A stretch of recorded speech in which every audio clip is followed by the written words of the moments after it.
so I think I should address it openly. I did wonder a couple times, because it seemed so unreal. It contradicted everything that I saw as reality.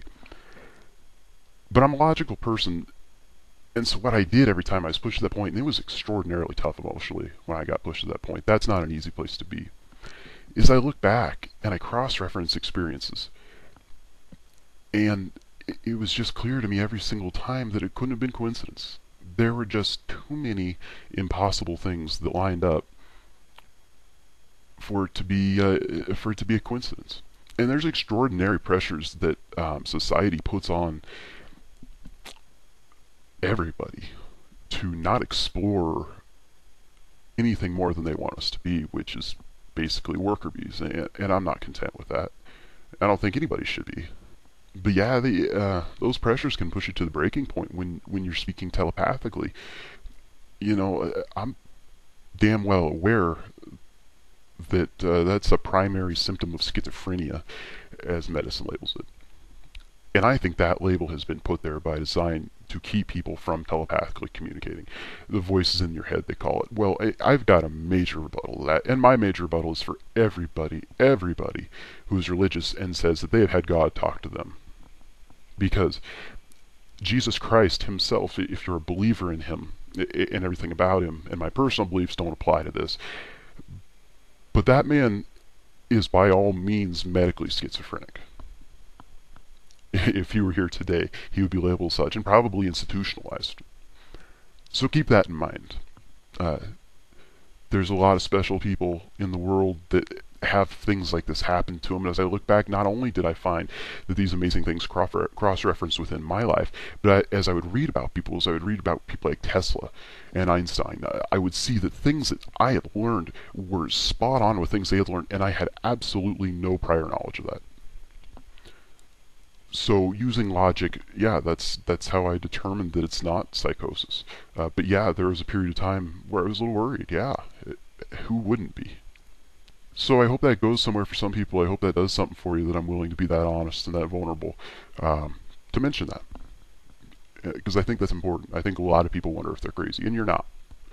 You're not crazy if you think this is going on. It's a special time. A lot of people are experiencing this. So here's something I get quite a bit. Are the aliens ever planning to officially introduce themselves to mankind, or are they going to remain a mystery forever?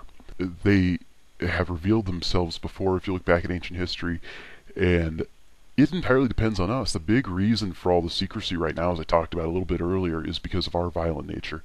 It's just not safe for them to come down right now, unfortunately. So if we want that to change, we have to change. And I think that'll happen. It'll happen sooner or later. I hope it's soon. But that's a short answer to that. They're going to slowly assess it and watch us and continue to watch us. And they're extraordinarily patient. Patience is an amazing virtue.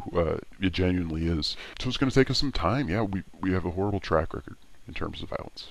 We really do. So we're going to need to get past that before they'll show themselves to us. Yeah, on an open level, they have to know it's going to be safe. I had somebody write me really wanting to know what my particular implant was for that I talked about in the They Take Me part 3 and 4, saying that they know they had one too in the right forearm. Knew the date that it was placed there and everything. It was actually a fairly recent implant. Implants are for a tremendous variety of things. The most basic implant is for tracking, logistics, because they want to keep track of the people that they bring up and that they're monitoring and that they're helping out.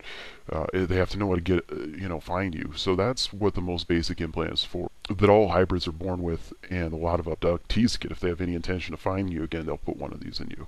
Past that, implants can be used to enhance telepathy. Implants can be used to cure disease. I believe implants can be used to help abductees know who each other are. They can be used to change your voice tone. The voice tone's an interesting thing. A lot of musicians are abductees. A lot of them. And it's blatantly obvious if you listen to their music. Implants are just generally used to enhance life. That and logistical things, like I said, like locating you. So at some point after the new year here, I'm going to go into some of the famous musician abductees, and you guys will be really surprised. at what these people are actually saying when you listen to it. But it's a cool thing, though. It's a cool thing. It's people that you wouldn't expect. So at this point, I'm going to move forward to the last question I'm going to take for today, and this will take a little time to answer, but it's something everybody wants to know about. It says, do you believe in the Mayan prophecy that the world is going to end on December 21st, 2012? Is December 21st, 2012 a significant day? Absolutely it is. Let me explain to you basically what is happening in the 2012 process. Now, I hope most people come to this with a basic understanding of our solar system, but obviously we have the sun in the middle, and then all the planets spin around the sun. Now, everybody picture this in your mind, and close your eyes. It'll make it easier to understand if you do it this way. Look at the solar system from the top, and in the middle is the sun, all the planets going around it. Now, we understand how this works, okay? But another element of this we want to think a little bit bigger is our spot in the spiral galaxy that we're within. And in the center of this is an enormous black hole. But that black hole in the middle is slowly sucking everything in, and everything rotates in space, just like we go around the sun. So everything in our galaxy is going around that black hole. And our spot in that galaxy, even our entire solar system, from the sun to Pluto, is incredibly small. We're just a little dot in there. And we're going around this black hole too, very slowly. Now, if we're looking at our galaxy from the top, right, we have the spiral type shape with a black hole in the middle. Now, what we really need to understand 2012 is we've got to look at that galaxy differently. So with your eyes closed again, look at that galaxy right on top and picture it as a sombrero, the Mexican hat. Okay, now we're going to turn that sombrero, or our galaxy, on its side. So we're looking at a very thin thing with a bulge in the middle. Now, our particular solar system and most bodies within the galaxy, not only do they rotate around as we're looking from on top, but now that we're looking on the side, they're going to go up and down. And in the very middle is the very center of that black hole, which, is a ball like any sun. It's a sphere, almost everything in space is. But we go up and down, and at the very middle is an exact middle line. And at that point, we're pulled by that black hole as close to it as we ever are. We get a little bit closer as we progress slowly towards being sucked into that black hole. But generally speaking, that's as close as we get to that black hole. And it happens every 25,800 years. Now, we really need to understand the amount of gravity within that black hole and why that affects us. Keep in mind, this black hole... And the best way to look at it is think about our moon. We know that our moon's gravity affects the tides, right? And there are parts of the world where the moon's gravity can lift the ocean over 60 feet every day. Okay, and that's just a very small moon on a very small Earth in an enormous galaxy. That amount of gravity alone affects the water on the Earth this much. Now, inside your body, you're composed 72% of water. So to think that this gravitational pull, not only of the moon, but of all the planets around us, and even some stars, and certainly this black hole, it affects you very strongly. Astrology has a lot of credibility to it. It's been hijacked, I think, by people looking to make money off of it. But there's some websites out there where you can look up the meaning of your name or the numbers of the days that you were born, and it's incredibly accurate how it predicts your personality. So these things do affect you, just like they affect the tide, because you have water inside of you. And if you look close, you'll see that the planets around us, they get closer, earthquakes increase, things like that happen, and their gravity pulls on our Earth, essentially. Now, this black hole has a tremendous amount of gravity, as well as other particles.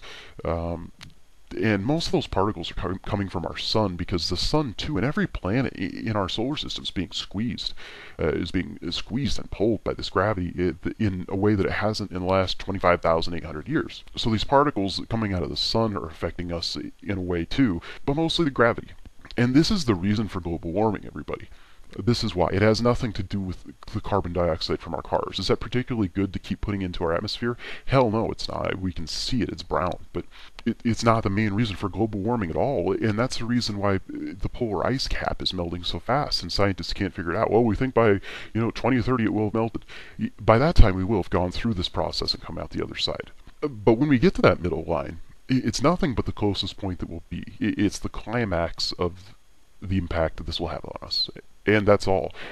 There will be a lot of people who on December 22nd will be like, it was another Y2K, it meant nothing. And that's not true, because if you look back at even the last 2 years from this point, at the way the world has changed, you can see, if you're paying attention, there have been massive changes on this planet already. And there will be more.